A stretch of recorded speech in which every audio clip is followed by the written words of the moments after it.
తిమ్నాతీయుని కుమార్తెను ప్రేమించాడు. అప్పటికి తండ్రి అడిగాడు, ఇశ్రాయేల్లో కుమార్తెలు లేరని నువ్వు ఫిలిష్తీయుల కుమార్తెను ప్రేమించావా అని అడిగితే ఆయన ఒప్పుకోలే, నేను ఆ అమ్మాయిని చేసుకుంటా అన్నాడు. సరే అని చెప్పి తీసుకెళ్ళి చేశాను. సరే పెళ్లి చేసుకోవడగా మెదలకుండా భార్యను తీసుకొని రావచ్చుగా. సరే పెళ్ళిన తర్వాత అక్కడ జరిగే ఫిలిష్తీయుల ఆచార ప్రకారం జరిగేది ఏంటంటే 7 రోజులు విందు జరుగుతుంది. 7 రోజులు విందు జరుగుతుంది. ఈ 7 రోజులు విందు ప్రారంభమైంది. మొదటి రోజు మనవాడు పెళ్ళికొడుకు కదా ఏమండి హడావుడిగా వెళ్ళాడు. హడావుడిగా వెళ్ళాడు. ఫిలిష్తీయులు అందరూ కూర్చొని ఉంటే ఈయన ఊరకొండకుండా ఒక పొడుపు కథ వేశాడు, ఒక విప్పుడు కథ వేశాడు. నేను ఒక విప్పుడు కథ చెప్తాను, మీరు విప్పండి అన్నాడు. ఏమన్నా స్తోత్రం. సరే ఈయన వేశాడు, ఈయన అడిగాడు విప్పుడు కథ. అర్థమైందా అంటే తిరుదానిలో నుండి తీపు వచ్చును అని చెప్పేసి ఒక విప్పుడు కథ వేశాడు. ఇది చెప్పండి అన్నాడు. అండి ఇది చెప్పండి అంటే ఇక వాళ్ళు దాని గురించి ఆలోచిస్తున్నారు, కానీ ఇక అది వాళ్ళకి అంతు పట్ల ఫిలిష్తీయులకి. సరే వాళ్ళు ఏం చేశారు, ఎలాగైనా సరే నీ భర్త చేత దీన్ని మాకు తెలుసుకొని నువ్వు మాకు చెప్పాలి అని ఈమెను తొందర పెట్టారు. ఒకవేళ కనుక నువ్వు చెప్పకపోతే నీ భర్తను చంపేస్తాను కూడా బెదిరించారు. ఈమెమో నా భర్తను చంపేస్తారనే భయంతో 7 రోజుల నుంచి ఏడుస్తూనే ఉంది. ఆ కథ ఏంటో చెప్పు, దాని భావం ఏంటో చెప్పు, దాని అర్థం ఏంటో చెప్పు, అసలు అది ఏంటో విప్పు అని చెప్పి ఏడుస్తుంది. 7 రోజులు ఏడిచిందంట ఆమె. ఇక 7వ రోజు కూడా ఏడ్చేసరికి ఇక ఆ భార్య మీద ఉన్న ప్రేమను బట్టి ఈయన ఏం చేశాడు, చెప్పేశాడు. ఇక చెప్పేసరికి చెప్పి 7వ రోజు భోజనానికి వెళ్ళి కూర్చుంటే, విందుకి వెళ్ళి కూర్చుంటే వాళ్ళు ఆ కథ విప్పేశాడు. ఇక బాధపడ్డాడు. ఇంకా నా దూడతో నేను దున్నకపోయి ఉంటే బాగుండేది, నేను నా దూడతో దున్ని ఉన్నాను కనుక ఈరోజు ఈ కథను వాళ్ళు విప్పగలిగారు అని చెప్పేసి అంటాడు అక్కడ. అర్థమైందా? కనుక అతడు చెప్పాడు, అతడు తొందరపడి భార్య చెప్పాడు. భార్య ఇంకొచ్చి ఫిలిష్తీయులతో చెప్పింది, కథ విప్పేశాడు. ఇక వాళ్ళకి ఏదైతే ఇస్తారన్నాడో వాళ్ళకి ఇచ్చేశాడు. ఏమండి వాళ్ళకి తీసుకొచ్చి వస్త్రాలు తీసుకొచ్చి ఇచ్చేసి భార్య మీద అలిగి ఏమండి మెదలకొని ఇంటికి పోయాడు. వాళ్ళ ఇంటికి పోయాడు. ఇప్పుడు భార్యను ఇక్కడే వదిలేసి ఇంటికి పోయాడు. ఇక దినాలు గడిచిపోతున్నా సంసోను తిరిగి భార్య దగ్గరికి రావట్లా. అండి భార్య దగ్గరికి రాకపోయేసరికి వీళ్ళ మామేం చేశాడు, ఇక ఆయన రాళ్ళే అని చెప్పేసి తనకు మంచి స్నేహితుడు ఒక స్నేహితుడు ఉంటే ఆ స్నేహితునికి ఇచ్చాయ్యా ఈవెను పెళ్లి చేసుకోవాలంటే ఆయన పెళ్లి చేసుకున్నాడు. ఇక అంతా అయిపోయిన తర్వాత మనోడు ఒక మేకపిల్లని తీసుకొచ్చాడు. అప్పుడు గుర్తొచ్చింది కానీ భార్య, అప్పుడు దిగింది కావాలి, ఎక్కిందంతా ఏసు రక్తమే. స్తోత్రం. ఏమండి ఇక అప్పుడు దిగిన తర్వాత ఒక మేకపిల్లని తీసుకుని వచ్చి భార్య దగ్గరికి వెళ్ళి చూద్దామని చెప్పి లోపలికి వెళ్ళబోతే మామ వచ్చి అడ్డపడ్డాడు. వెళ్ళటానికి వీల్లేదు, నువ్వు రావనుకున్నాను, ఇంకా ఇక నువ్వు ఆమెను వదిలేసావు అనుకున్నాను, అందుకని ఆమెను నాకు చాలా మంచి స్నేహితుడు, దగ్గర స్నేహితుడికైన నా స్నేహితునికి ఇచ్చి నేను పెళ్ళి చేసేసాను, కనుక ఇక ఆమె నీకు భార్యగా ఉండటానికి వీలు కుదరదు, ఆమె కంటే చక్కనిది వాళ్ళ చెల్లెలు ఉంది కదా ఆమెను చేసుకో అన్నాడు. అసలు ఈమె చక్కందని ఈమెను చేసుకుంటాం, మళ్ళీ ఆమె చక్కందని చూడండి, ఆ చక్కందొద్దు ఏమొద్దు, నేను ఇప్పుడు పగ తీర్చుకుంటా అని చెప్పేసి వెళ్ళిపోయి అండి ఫిలిష్తీయుల పొలాలన్నీ కాల్ చేశాడు. 300 నక్కలు పట్టుకొని. దేవుని స్తోత్రం. భలే కోపం వచ్చింది. ఇంకా భార్య లేదు అండి, భార్య కోసం వచ్చాడు. ఏమయ్యాడు, చివరికి భార్య లేకుండా చచ్చిపోయాడుగా. స్తోత్రం. అండి భార్య లేకుండానే చచ్చిపోయాడు. తొందరపాటు నిర్ణయాలు ఇదే. సంసోను కూడా ఎంతో ప్రేమించి చేసుకున్నాడుగా, ఎందుకు అంత తొందరపడటం, అంత తొందరపడి పొడుపు కథ వేయటం ఎందుకు, అంత తొందరపడి భార్యను విడిచిపెట్టి వెళ్ళటం ఎందుకు, ఇప్పుడు నా భార్య నాకు కావాలని మేకపిల్లని తీసుకొని రావటం ఎందుకు, ఏసు రక్తమే. స్తోత్రం.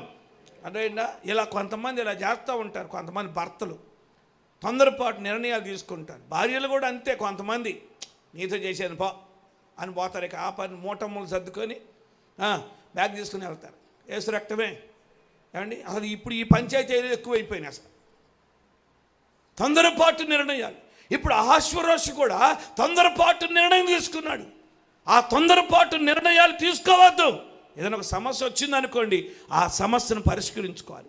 కొంత ఆలస్యం అవ్వచ్చు, పరిష్కారం జరగటానికి, సమాధాన పడటానికి కొంత ఆలస్యం అవ్వచ్చు. కొంచెం ఆగు, ఆలోచించు, దేవునికి అప్పగించు, ప్రార్థన చేయి. దేవుడే ఒక మంచి ఆలోచించి నడిపిస్తాడు. కానీ అహష్వేరోషు ఆ రోజు తొందరపాటు నిర్ణయం తీసుకొని ఒక చక్కని సౌందర్యవతి అయిన భార్యను పోగొట్టుకున్నాడుగా. ఏమండి, ఇక తిరిగి ఎంత బాధపడుతున్నా, ఎంత పశ్చాత్తాపడుతున్నా ఉపయోగం ఉందా చెప్పండి? స్తోత్రం. ఏమండి, ఈయన తాగి మంచి అవకాశాన్ని పోగొట్టుకున్నాడు, కానీ కొంతమంది తాగకుండానే పోగొట్టుకున్నారు అవకాశాలు. యేసు రక్తమే. స్తోత్రం. ఏమండి, ఆయన తాగి తొందరపాటు నిర్ణయం తీసుకున్నాడు. సంసోను ఏం తాగాడు? యేసు రక్తమే. స్తోత్రం. సంసోను ఏం తాగాడు? తాగకుండానే తీసుకున్నాడుగా, తొందరపాటు నిర్ణయం. కనుక తాగినా తాగకపోయినా, ఏమండి, ఏ స్థితిలో ఉన్నా తొందరపాటు నిర్ణయాలు మాత్రం తీసుకోకూడదు. తొందరపాటు నిర్ణయాలు తీసుకోవద్దు. గబగబా సంతకాలు పెట్టేయద్దు, గబగబా డైవర్స్ అనవద్దు. యేసు రక్తమే. గబగబా కోర్టు మెట్లు ఎక్కొద్దు. తర్వాత పశ్చాత్తాపడిన ఉపయోగం ఏమి ఉండదు. ఇంకా అలాంటి పరిస్థితులకు వెళ్ళిపోయాడు. బాధపడుతున్నాడు. కానీ ఈయన హృదయాన్ని దేవుడు తిప్పేశాడు. ఈ రాజు హృదయం దేవుని చేతిలో ఉంది. ఆ హృదయాన్ని త్రిప్పివేశాడు. ఎటు తిరిగిపోతో తెలియదు. అర్థమైందా? ఎటు తిరుగుతుందో తెలియదు. విరక్తి కలిగితే, బాధ కలిగితే, విసుగు చెందితే ఇక ఎలాంటి నిర్ణయాలు తీసుకుంటారో కూడా తెలియదు. అలాంటి పరిస్థితులు రాక మునిపే కుటుంబాన్ని చక్కబెట్టుకోవాలి. భార్యాభర్తల మధ్యలో సమాధానం కలగాలి.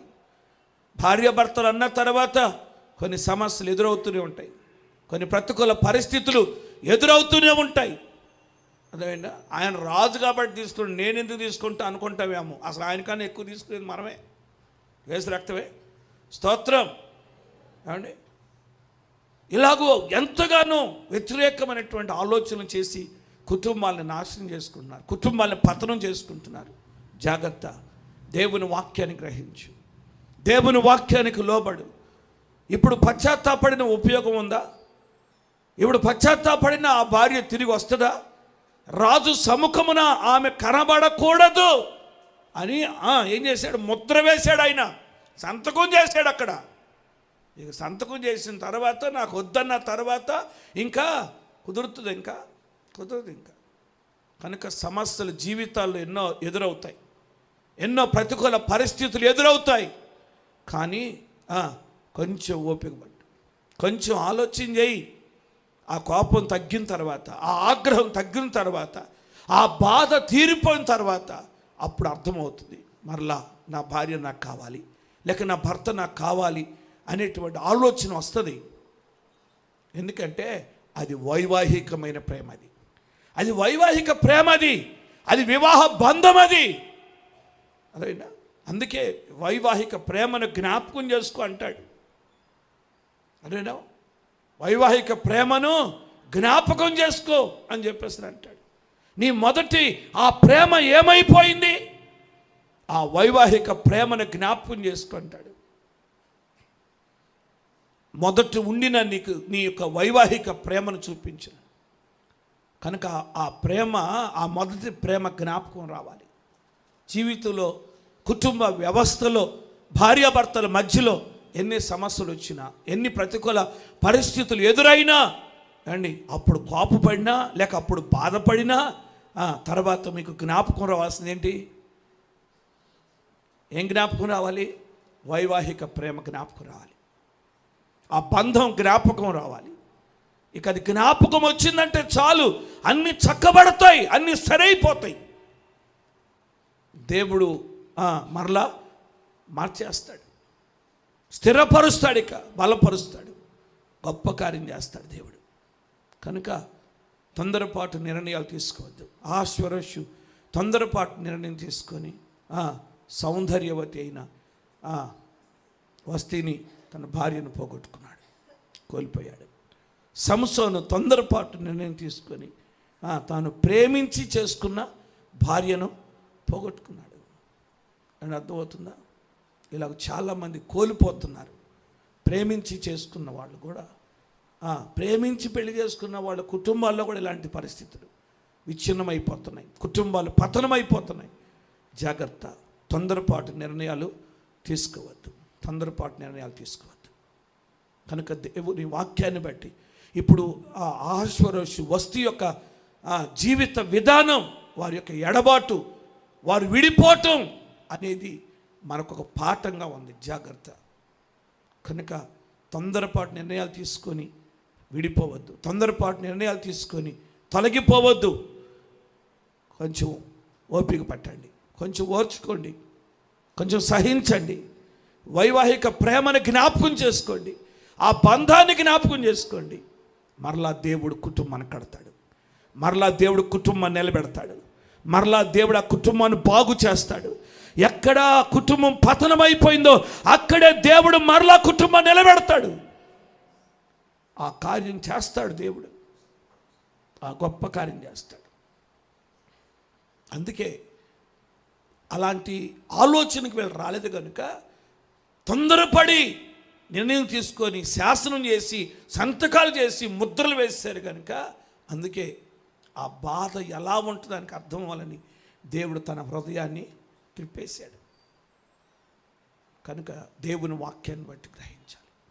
కుటుంబాలు కట్టబడాలి, కుటుంబాలు బాగుపడాలి, కుటుంబాలు నిలబడాలి, కుటుంబాలు ఆశీర్వాదకరంగా ఉండాలి.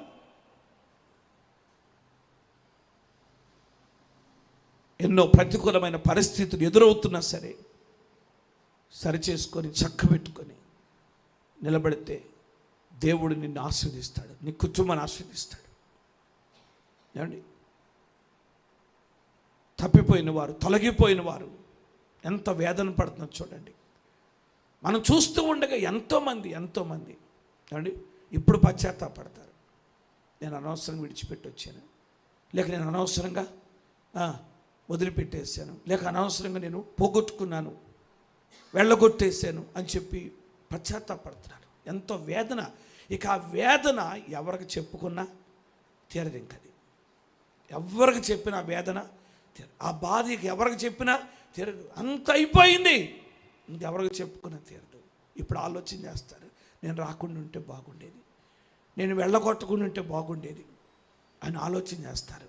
ఏం ప్రయోజనం? సంతకం అయిపోయింది, ముద్ర వేయబడింది. ఏమండి, ఇంకేం ప్రయోజనం? కనుక అలాంటి స్థితికి వెళ్ళక మునిపే కుటుంబాలు కట్టబడాలి, కుటుంబాలు బాగుపడాలి, కుటుంబాలు నిలబడాలి, కుటుంబాలు ఆశీర్వాదకరంగా ఉండాలి, కుటుంబాలు దీవెనకరంగా ఉండాలి.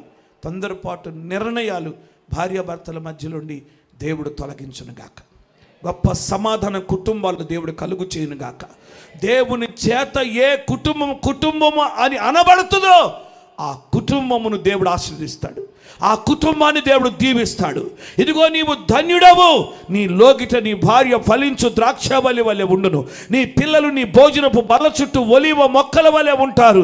ఇదిగో సియోనులో నుండి యెహోవా నిన్ను ఆశీర్వదిస్తాడు. యెహోవా యందు భయభక్తులు కలిగిన వాడు నాకు దీవించబడతాడు. హల్లెలూయా, హల్లెలూయా. ఆశీర్వాదకరంగా ఉండాలి. నీ పిల్లలను నీవు చూచెదవు అని అంటాడు. దేవునికి స్తోత్రం, హల్లెలూయా. కుటుంబ వ్యవస్థకి, కుటుంబ జీవితానికి దేవుడు గొప్ప వాగ్దానం ఇచ్చాడు. ఆ వాగ్దానాలు నెరవేరాలి, ఆ వాగ్దానాలు స్వతంత్రించుకోవాలి, ఆ వాగ్దానాలు వాస్తవాలుగా మారాలి, దేవుని కార్యం జరగాలి. 128, 127, 128 కీర్తనలో అదే కుటుంబాలు కడుతున్న కుటుంబ వ్యవస్థకు ఆశీర్వాదకరమైన వాగ్దానాలు అవన్నీ. కనుక దేవుడు ఆశీర్వదిస్తాడు. కొంచెం ఓర్చుకో, కొంచెం సహించుకో. ఒకవేళ తొందరపడి ఏదైనా సరే భర్త భార్యనో, భార్య భర్తనో ఒకవేళ తొందరపడి అంటే క్షమించు. 70 ఏళ్ల మార్లు క్షమించు, 70 ఏళ్ల మార్లు క్షమించవచ్చు. కొంచెం ఓర్పు, కొంచెం సహనంతో నువ్వు నిలబడగలిగితే నీ కుటుంబాన్ని దేవుడు ఆశ్చర్యకరంగా మారుస్తాడు. ఎక్కడ కన్నీరు కార్చావో, నీ కుటుంబ పరిస్థితి బాగాక, భార్యాభర్తల మధ్యలో సమాధానం లేక, ఇదిగో ఎక్కడైతే నువ్వు కన్నీరు కార్చావో అక్కడే నీ కన్నీరు నాట్యంగా మారుస్తాడు.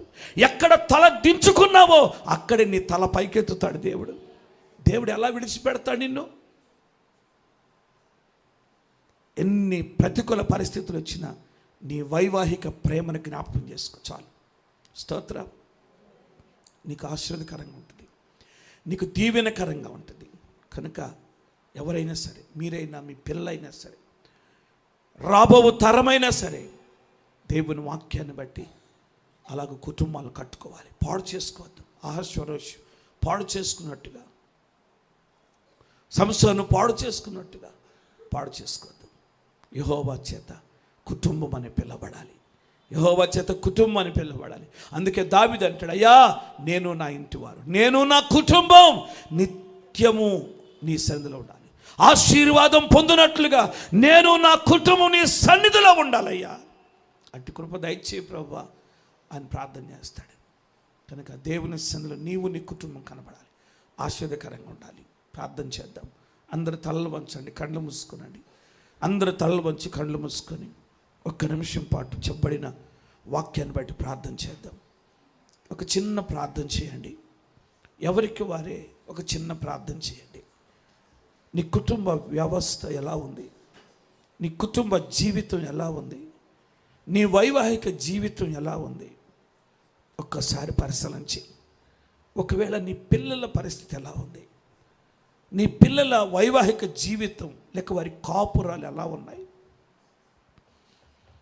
నీ జీవితంలో కానీ, నీ పిల్లల జీవితాల్లో కానీ తొందరపాటు నిర్ణయాలు, అహశ్వరోషులాగా తొందరపాటు నిర్ణయాలు కానీ, వస్తీలాగా తిరస్కారాలు కానీ ఉన్నాయేమో.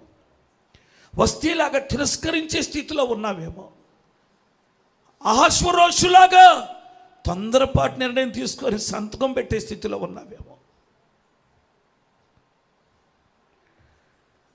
సంసోను భార్యలాగా భర్తను శోధించి శత్రువుకి సంగతులు చేరేసే సంసోను భార్యలాగా ఉన్నావేమో.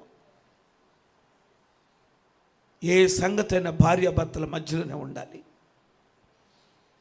శత్రువుకి సంగతులు చేరవేసింది సంసోను భార్య. సంసోను తొందరపాటు నిర్ణయం తీసుకొని విడిచిపెట్టి వెళ్ళిపోయాడు. మరలా వచ్చాడు, ఏం ప్రయోజనం? తిరిగి మరలా తన భార్యను పొందలేకపోయాడు. అహశ్వరోషు బాధపడుతున్నాడు, కానీ తిరిగి తన భార్యను పొందటానికి అవకాశం లేదు. ఇక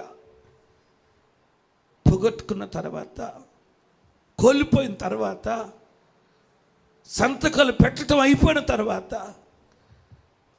ఎంత బాధపడిన ఉపయోగం లేదు, ఎంత కృంగిపోయిన ఉపయోగం లేదు.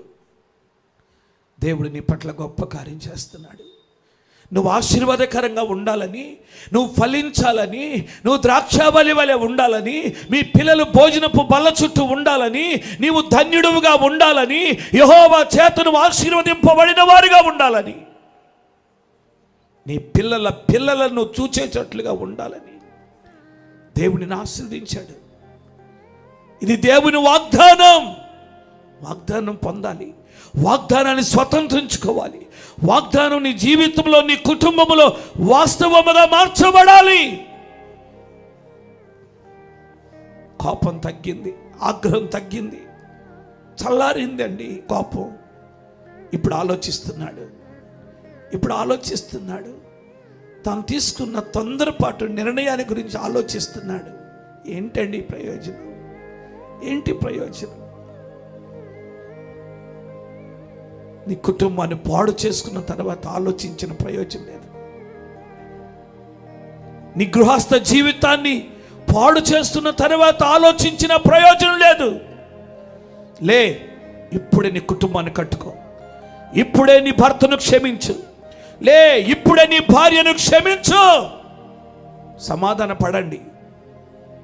మీ కుటుంబాలు కట్టబడాలి. మీరు మీ పిల్లలు ఆశీర్వాదకరంగా ఉండాలి. స్త్రీ తన పవిత్ర ప్రవర్తనను బట్టి వాక్యోపదేశం లేకుండానే తన భర్తను రాబట్టవచ్చు. కుటుంబాన్ని కట్టుకుని సామర్థ్యాన్ని దేవునికి ఇచ్చాడు. చేర్చుకో. దావీదు భార్య ఎంతో వ్యతిరేకించింది, ఎంతో అవమానించింది. మీకాలు దావీదుని ఎంతో చిన్న చూపు చూసిందండి, ఎగతాళి చేసింది. అయినా దావీదు ఓర్చుకున్నాడు. దావీదు ఓర్చుకున్నాడండి. దావీదు ఓర్చుకున్నాడు. చూడండి, ఆశీర్వాదం అనుభవించారు వాళ్ళు, దీవెన పొందుకున్నారండి. దేవుడు కుటుంబాలు కడుతున్నాడు, జీవితాలను కడుతున్నాడు. వస్తీలాగా తిరస్కరించొద్దు, ఆహాశ్వరోషులాగా తొందరపాటు నిర్ణయం తీసుకోవద్దు. నీ కుటుంబం ఆస్వాదకరంగా ఉండాలి, నీ పిల్లలు ఆస్వాదకరంగా ఉండాలి. వైవాహిక ప్రేమను జ్ఞాపకం చేసుకోండి, మీ కుటుంబాలు కట్టుకోండి, దీవెనకరంగా ఉండాలి. ఒకసారి అందరూ చేతులు ఎత్తారా? ఒకసారి మీ కుడి హస్తం ఎత్తి, మీ కుడి హస్తం దేవుని సింహాసనం అయిపోయింది, మీ ఎడమ చేయి మీ హృదయం మీద చక్క ప్రార్థన చేస్తారా? అయ్యా, తొందరపడ్డానయ్యా, క్షమించు. తొందరపడి మాట్లాడాను, క్షమించు. తొందరపడి నిర్ణయం తీసుకున్నాను, క్షమించు. తొందరపడి తిరస్కరించాను, క్షమించు. తొందరపడి ఎగతాళి చేశాను, క్షమించు. తొందరపడి నా శత్రువుకి చెప్పేసిన సంగతులు క్షమించు. తొందరపడి వెళ్ళిపోయానయ్యా, క్షమించు. నా కుటుంబం కట్టబడాలయ్యా, మా పిల్లల కుటుంబాలు కట్టబడాలయ్యా, మా యవనస్తుల కుటుంబాలు కట్టబడాలయ్యా, ఆశీర్వాదకరంగా ఉండాలయ్యా. కృప చూపయ్యా, కృప చూపయ్యా. ప్రార్థన చేయ దేవుని సన్నిధిలో. ఈ రాత్రి చేసే ప్రార్థన ప్రభు వింటున్నాడు. ఈ రాత్రి కార్చే కన్నీరు దేవుడు చూస్తున్నాడు. నీ కుటుంబాన్ని దేవుడు ఆశీర్వాదకరంగా మారుస్తాడు. నీ హృదయం ఆయన చేతిలో ఉంది.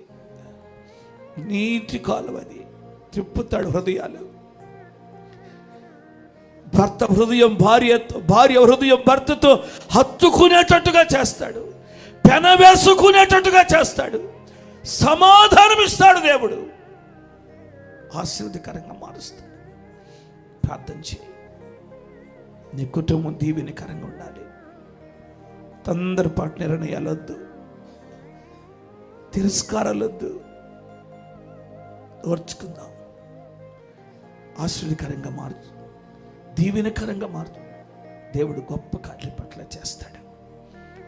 పరిశుద్ధుడా, ప్రేమగల తండ్రి, ఈ రాత్రి మీ లేఖన భాగముల నుండి నాతో మాతో మీరు మాట్లాడిన శ్రేష్టమైన మాటలు బట్టి స్తోత్రాలు. ఒక నూతనమైన విషయాన్ని మీరు మాకు బోధించారు. వస్తీని రాణిగా ఉండటానికి వీల్లేదని తిరస్కరించాడు. మద్యపు మత్తులో ఉండి నిర్ణయం తీసుకున్నాడు. కానీ ఇప్పుడు అహష్వేరోషు పశ్చాత్తాపడుతున్నాడు. పశ్చాత్తాపడినా తను తీసుకున్న నిర్ణయాన్ని బట్టి, తను చేసిన సంతకాన్ని బట్టి ఏమాత్రం కూడా అవకాశం లేకుండా పోయింది. ప్రేమ ఉంది కానీ తెచ్చుకోలేని పరిస్థితి. ప్రేమ ఉంది కానీ ఆ కుటుంబం కట్టబడలేని పరిస్థితి. ఎవరికి చెప్పుకోలేక ఎంతో మదన పడ్డాడయ్యా, వేదన పడ్డాడయ్యా. అలాంటి స్థితిలో ఎన్నో కుటుంబాలు ఉన్నాయి. అలాంటి స్థితిలో ఎన్నో కుటుంబాలు ఉన్నాయి అయ్యా. ఆ కుటుంబాలు మీరు కట్టండి అయ్యా, కుటుంబాలు కట్టండి అయ్యా. దూరము కాకమునిపే, బంధాలు తెగిపోకమునిపే మరలా కుటుంబాలు కట్టండి, నిలబెట్టండి అయ్యా. ఆశీర్వాదకరంగా మార్చండి అయ్యా. కృప చూపండి అయ్యా. మీరు ఆదరించండి. ఎందరో కృంగిపోతున్నారు, ఎందరో వేదన పడుతున్నారు, ఎందరో దుఃఖంలో ఉన్నారు, ఎవరికి చెప్పుకున్న తీరని సమస్యలో ఉన్నారయ్యా. కట్టండి అయ్యా కుటుంబాల్ని, కుటుంబాలు నిలబెట్టండి, బాగు చేయ్యా. యెహోవా యందు భయభక్తులు కలిగిన వాడిలాగా ఆశీర్వించబడతాడని చెప్పావు. ఆ మొదటి వైవాహిక ప్రేమ వారికి జ్ఞాపకానికి రావాలయ్యా. ఒకరి హృదయం ఒకరితో కలిసిపోవాలి. ఆ బంధాలు తెగిపోకూడదయ్యా. ఆ వివాహ బంధాలు తెగిపోకూడదయ్యా. కట్టండి అయ్యా, నిలబెట్టండి అయ్యా, బాగు చెయ్యండి అయ్యా, ఆశీర్వాదకరముగా మార్చండి అయ్యా. అయ్యా, నీ వలన కుటుంబం అని పిలువబడాలి, నిత్యం ఆశీర్వాదం పొందాలి. అటు కృప దయచేయి. మీ బిడ్డలను దీవించండి అయ్యా. వాక్యాన్ని ప్రతి హృదయంలో నీరు కట్టి నూరంతగా ఫలింపచేయి. దుష్టుడు ఎంతగానో ప్రభా, దుష్టుడయ్యా అయ్యా, చెడ్డ కార్యాలు, వ్యసనాలు, త్రాగుబోతు తన కుటుంబాలు విడగొడుతుందయ్యా, కుటుంబాలను విచ్ఛిన్నం చేస్తుందయ్యా. ఆ కార్యాలన్నీ యేసు నామములో దూరం అయిపోవును గాక. ఆ వ్యసనాలు కుటుంబాలను దూరం అయిపోవును గాక. ఆ త్రాగుడు వ్యసనాలు ఇదిగో దూరం అయిపోవును గాక యేసు నామములో. ప్రతి విధమైన వ్యభిచారపు క్రియలు యేసు నామములో దూరం అయిపోవును గాక.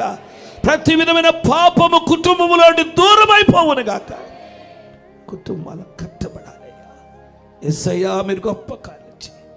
నెమ్మది, సమాధానం, ఆదరణ, అద్భుతాలు చేయి. వ్యతిరేకతలు, విరోధాలు, తిరస్కారాలు అయ్యా మీరే అవన్నీ కూడా కొట్టివేసి సరిచేసి కుటుంబాన్ని కట్టి ఆశీర్వాదకరంగా మార్చి మహిమ తెచ్చుకున్నామని ఒక గొప్ప పాఠాన్ని మీరు మాకు నేర్పించారు ప్రభా. మేము ఎంతైనా ప్రభా మీ వాక్యానికి లోబడి వైవాహిక ప్రేమను జ్ఞాపకం చేసుకొని ముందుకు సాగునట్లు కృప చూపాలి. చేరి కూడి వచ్చిన మా పిల్లలందరిని ఆశీర్వదించి ఈ వాక్యం విన్న ప్రతి ఒక్కరికి నేను కృప చూపి మీ మేలుతో తృప్తిపరిచి మహిమ పొంది యేసుక్రీస్తు నామములో అడుగుచున్నాను తండ్రి, ఆమేన్. నా ప్రాణమా యెహోవాను సన్నుతించు, నా అంతరంగమందున సమస్తమైన పరిశుద్ధ నామమును సన్నుతించు. నా ప్రాణమా యెహోవాను సన్నుతించు, ఆయన చేసిన ఉపకారంలో దేనిని మరువకు. ఆమేన్. మన తండ్రి అయిన దేవుని ప్రేమ, ఆయన కుమారుడు మన రక్షకుడైన యేసుక్రీస్తు ప్రభుల వారి కృప, మనందరినీ సర్వసత్యములోనికి నడిపించుచున్న పరిశుద్ధాత్మిక అన్యోన్య సహవాసం మనకును సకల పరిశుద్ధులకు ఇప్పుడు ఎల్లప్పుడూ సదాకాలము తోడై ఉండి విచ్ఛిన్నమైపోయిన కుటుంబాన్ని కట్టి స్థిరపరిచి నిలబెట్టునుగాక. ఆమేన్. యేసు రక్తమే ఇచ్చే ప్రవేశనం సంపూర్ణ అపవాది క్రియలకు నాశనం కలుగునుగాక. Amen, amen, amen. Hallelujah. Praise the Lord. దేవునికి స్తోత్రాలు. మీ అందరికి వందనాలు. కృపగలుగునుగాక, కృపగలుగునుగాక. ఇంతటి కూడిక ముగించబడింది. మళ్ళీ తిరిగి రేపు తెల్లవారుజామున 4:30 గంటలకి స్తోత్ర కూడిక, 8 గంటలకి బైబిల్ సెమినరీ, మళ్ళీ తిరిగి 11 గంటలకి ఉపవాస కూడిక, మళ్ళీ తిరిగి 2 గంటలకి బైబిల్ సెమినరీ, మళ్ళీ 6 గంటలకి ఉపవాస కూడిక ఉంటుంది. అందరూ సిద్ధపడి సకాలంలో దేవుని సన్నిధికి రావాల్సిందిగా ప్రభు పేరిట ప్రేమపూర్వక మీ అందరికీ మనవి చేస్తున్నాను. అందరికీ వందనాలు. God bless you.